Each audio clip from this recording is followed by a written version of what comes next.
Oh, Hey, hello, good day. Welcome to the Monday Movie Club. I'm actually coming to you from Philadelphia today. I'm here for a wedding. Very exciting. This week we watched one of my selections, Crash from 2004. Bless you. I'm thank sorry. you. Annie sneezed. Do we start over then? No, The movie that inexplicably beat Brokeback Mountain for Best Picture Oscar. I'm Frank Gaffney. Here with us is Joel Fenster, who rather watched the David Cronenberg Crash from 1996. Mark Wotzitz-Gartner, who has a crash in the background. I'd rather just watch a crash. What crash is that? Is it like a famous crash? Oh, okay. Not just first one that came up on the interwebs. On the interwebs. Annie King, who's drinking her breakfast. Liquid breakfast. Okay. And Amy Goldman, who looks like, why do you have like a pretty necklace on everything? You're going out or something? Yeah, I'm going to Long Island. Oh, my goodness. normally you don't look quite so put together. Okay. And it's my statement necklace. It's quite the statement. Yeah. Okay, so Frank, why Crash? Because it was next on your list. Yeah, honestly, that's why. Because on the Franken list of 1001 movies to watch before I die. Wait a minute, does that mean once I'm done? You're gonna die. 1001, that's it? One can only out. hope. you're done. Okay, all right. And I'm quite frankly, I'm sorry I put it on the list because it's a terrible movie. It's so ridiculously contrived. One of my complaints about Seinfeld is the contrivances, and this one, every point the film tries to make is so heavy-handed Yeah. that the points that writer director Paul Haggis is trying to make hardly even matter because it's like, oh, good Lord. And isn't haggis a Scottish dish that you eat in pig's intestines?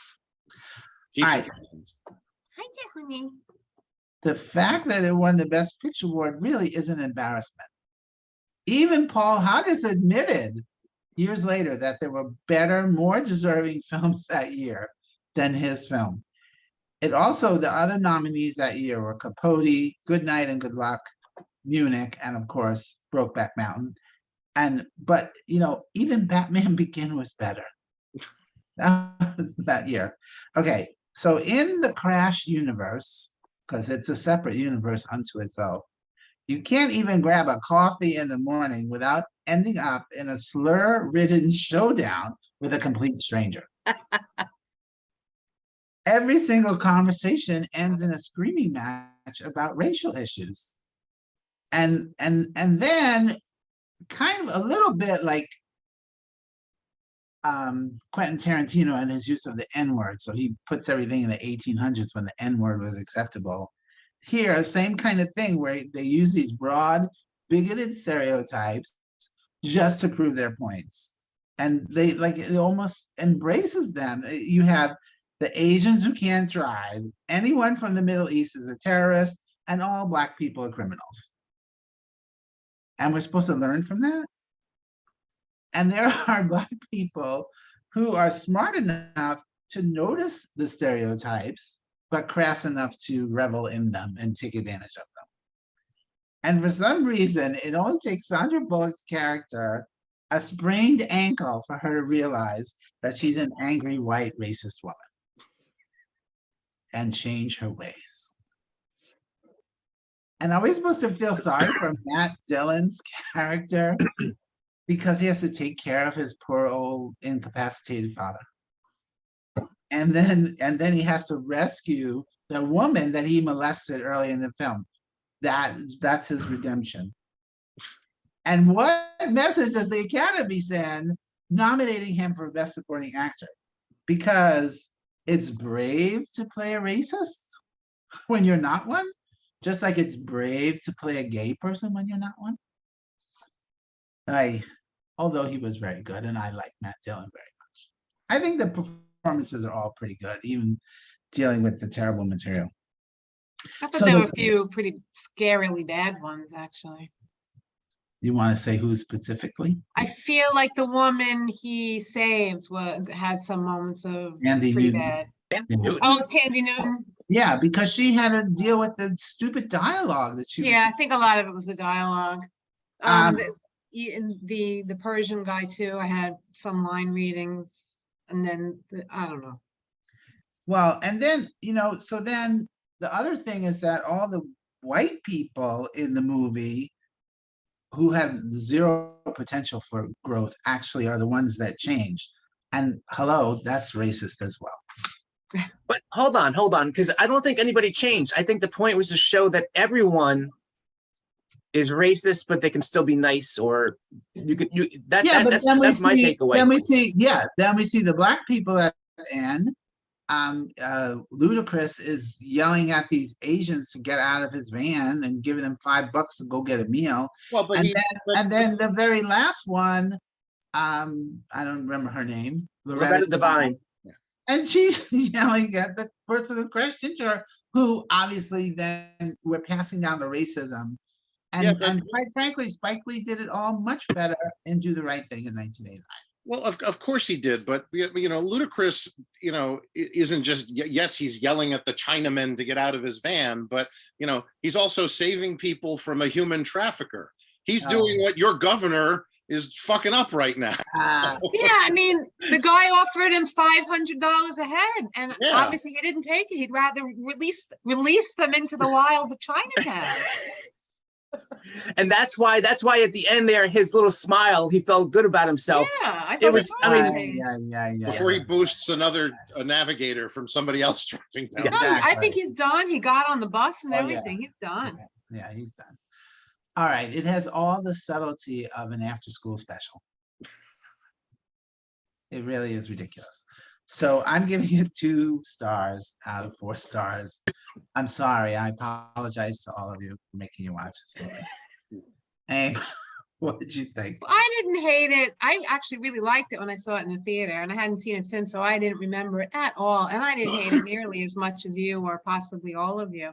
As much as I was hitting myself on the head, going, "Oh, come on," all the time. But they said at the beginning, it's the day before. Now you're just supposed to see the worst of the worst. And I'm thinking to myself, hopefully they don't think this actually happens. Everywhere you go, every single person is a little bit racist sometimes. Yes. Take out the Doesn't mean we don't have recyclables. committing hate crime. Sorry, Take out the let me- recyclables. Yeah, the recyclables. So Yeah, but at least that song is ironic in that situation. This movie doesn't know from irony. yes, we're singing Avenue Q for those who don't know in our Right? viewing Everyone's audience. a little bit racist. Brilliant show. I don't really have much to say because I watched half of it last night and half of it this morning, half asleep. So I'm gonna give it 2.5 That's 3 stars. halves. 3/4 asleep. I'll give it 2.5 But she stars. had to rewind when she fell Oh asleep. my God.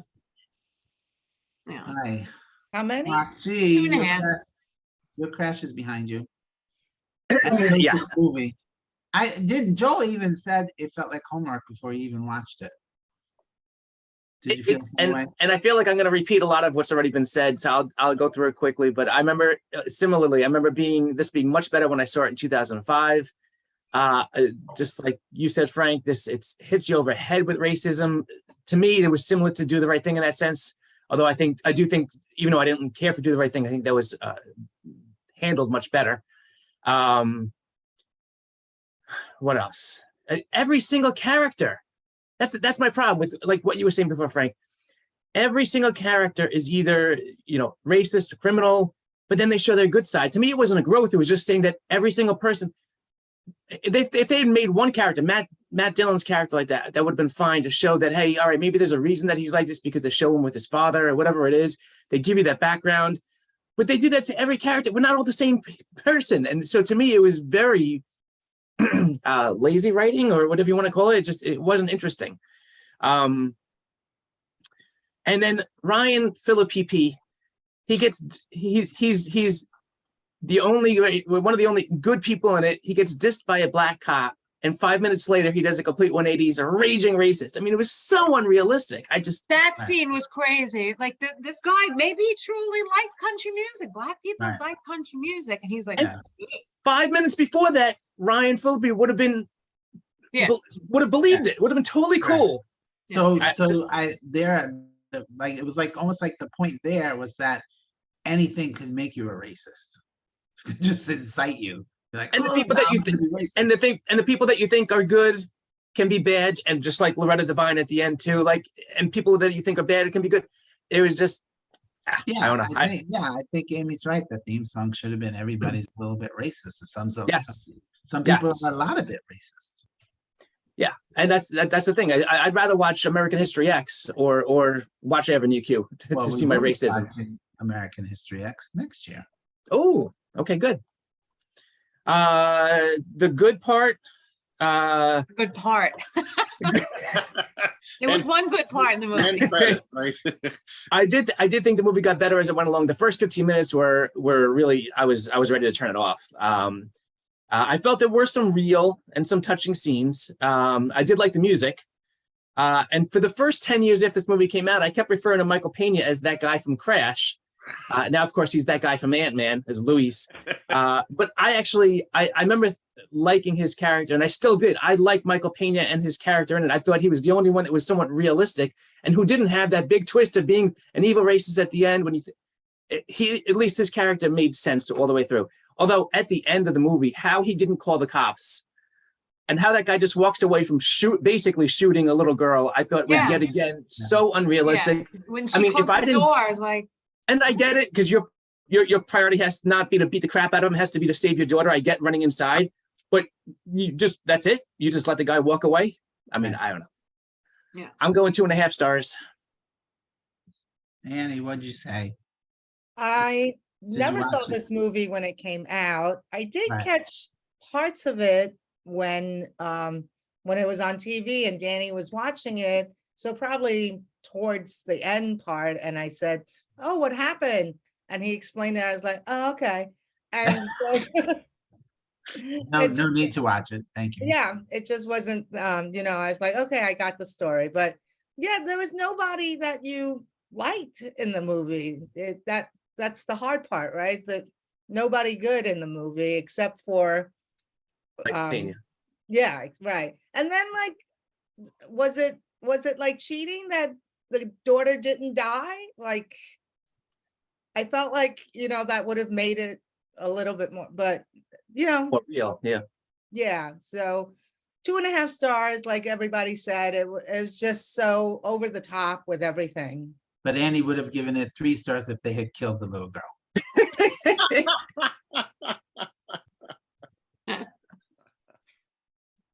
I did like Oh. the story with the magic cloak, though. Yeah. but to me, it was like, oh, because it's just another, like we just mentioned last week with Ann, another precocious kid. But I read that the director told Michael Pena to talk to his daughter when she was under the bed, like he was talking to a buddy in a bar. Oh, wow. And I liked his interaction with the daughter. I loved everything Michael Pena did in this movie, to be honest. Yeah. That's why he is the supporting player he is today. Okay. Joel, David Cronenberg's Crash is terrible too, by the way. No, it's not. But anyway, It we're is. not here to discuss David Cronenberg's Crash. I just put Okay. it as a joke because it is a better film. It's a better film, but I wouldn't recommend watching it either. Oh, I wouldn't recommend watching it if you don't like David Cronenberg or don't have a squeamish stomach. So it's a hard film to watch. Which I For think good is reasons. what he likes to do. He likes it to be hard. I mean, look Exactly. at The Fly. That movie's pretty gross to watch. So yeah, that's a 3-star movie. This one is not. The David Cronenberg Crash is a 3-star movie? Yes, for me it's a 3, and I'm a big David Cronenberg fan, and I'm only giving it 3 stars. So Did he do Eraserhead too? no, that's David Lynch. Oh, okay. Gotta get No, gotta give your he David did, straight. he did The Fly, the Jeff Goldblum Fly. That I like. The Dead Also, Zone, Dead Ringers, which is a very interesting movie. Dead Ringers. Yep. All right, let's move on. Anyway, you want me to get back to what we're actually watching? Yes, the Crash by Paul Haggis. Paul Haggis, whatever. There's not much more I can add at this point to what's been said, both good and bad. I'm normally not a person who likes to Torture myself. well, no, I don't. Do you not know me? Yes. I'm constantly torturing myself. Every sequel to every movie you watch. I, the old adage that, only black people should be making black films about black people and things like that. I'm usually not of that. I think that it helps. It brings, it can bring a more realistic interpretation into things, but it also, Right, because you have know, a personal yeah, experience with that. but having someone outside of that upbringing can also bring interesting things to that type of film. And this is a case where I think a white Canadian Scientologist male is going to bring us an after school special version of racism where, the point he's trying to make is everyone is a little bit racist. And he's on record as saying that, one of the things he wanted to do with the movie was to show the liberals how hypocritical they actually are when it comes to dealing with racism. And, And that's exactly what Ron DeSantis is trying to prove by shipping immigrants to Martha's Vineyard. right, where they're welcomed and taken care of and on a last minute notice because nobody knew that they were going there anyway. So, Right. His point being is you wouldn't want them in your backyard. right. But, I don't think that that's a reason for making a movie. And, and it shows. I normally like movies like that. Shows. where But you- here's the other thing. Somebody actually read the script and said, "Ooh, this is a good movie. Let's make it." And then the Well- Academy said, "Oh, this is a good movie. Let's nominate it for Oscars." Oh, Because they made a statement. it made a statement that they were more comfortable with than dealing and with two gay men kissing yeah. each other and fucking each other. Yes, I get it. and and it's not like somebody said here's a bazillion dollars, go make this movie. It took him like over a decade to get this movie off the ground, and it's based on an incident that personally happened to him in 1991. So it took a long time for him to get the movie made, and it went through a number of different permutations of casting and stuff. He wanted John Travolta and Kelly Preston in the Sandra Bullock and Brendan Fraser roles. So But this is the other thing that always amazes me, that all these really good actors signed up for this. They're like, "Oh yeah, I like it. It makes a good statement. I'm gonna." And- I mean, Sandra Bullock is in the movie for 6 minutes, Yeah, really. but And- her name is what got the movie financed. well, because the producers said they wanted a cast of big name stars, Yeah. and all of them were willing to work for Yeah, on the dollar because anyway. they thought it was a good issue. Yeah. And it is a very highly talented cast that are doing the best that they can do with the material they've been given. I don't think they could have done much better. And I think the fact that of the actors, only Matt Dillon actually got any sort of nomination is. Wow. I mean, his role is pretty substantial. Yeah. But it's I saw it when it came out and I was like, all right, it's a good movie. I don't think it deserves all the Oscar nominations or awards that it got. Maybe editing, I'll give it that one. Yeah. So you think it was just white liberal guilt? He did what he set out to do. He guilted the Academy into giving them him awards. Honestly, filmmaking wise, all the other 4 films that were nominated for Best Picture are all better than this. And Brokeback Mountain should have won Best Picture that year. But anyway. Which I just recently saw on the plane, by the way, for the first time. And you didn't want to walk out on it. Wow, hard to on a plane. Well, yeah. That is a joke. So I think I'm just going to go with everybody else at this point. Almost 20 years ago, I probably would have given it, maybe 3 stars reluctantly. It's definitely a 2.5-star movie at this point. It's not something I was interested in seeing again, wanted to see again. Everybody who I watch movies with for our thing every week, we're like, nah, you're on your own this time. That's it on this one. Yeah. So Well, I wish I had passed too. All right. The, is So that is it? it on the Franken list because it won the Oscar? No, I mean, I could look up, there's quite a number of lists on my Franken list. The New York Times, 1,000 movies to watch, the 1,001 movies to see before you die list. The DGA, the Writers Guild. I mean, there's a bunch of, and out of the 3,000 and 3,500 movies that are currently on my list, this was number 286. So it got a lot more than just a few Oscars. So it just proves how much your list is really Crap. Frankenstein together. Yeah. But, and Joel, I know I you're know. making fun of me, but the reason I put this list together Oh, I was know. because I didn't want to watch one person's idea of the best No, movie. I understand that. I respect that. It's just, to me, it's Yeah. just funny that, because of that, the way you've put this together, you're going to wind up with weird aberrations like that, as well as films that are not going to be on your list at all that should be up there, I think with 3,500 movies, pretty much every movie is on my list right now. I can't imagine there's more than 3,500 movies that are worth watching. Okay. So, and Joel has at least that many in his collection. Here's a statistic. This is the first film that we've watched that is not in my collection. The Oh, first? Yep. In That's all fun. the time we've been doing this, it's the Wow. first it's the first movie we watched that is not in my collection at all. Wow. You already have Thor: Love and Thunder in your collection?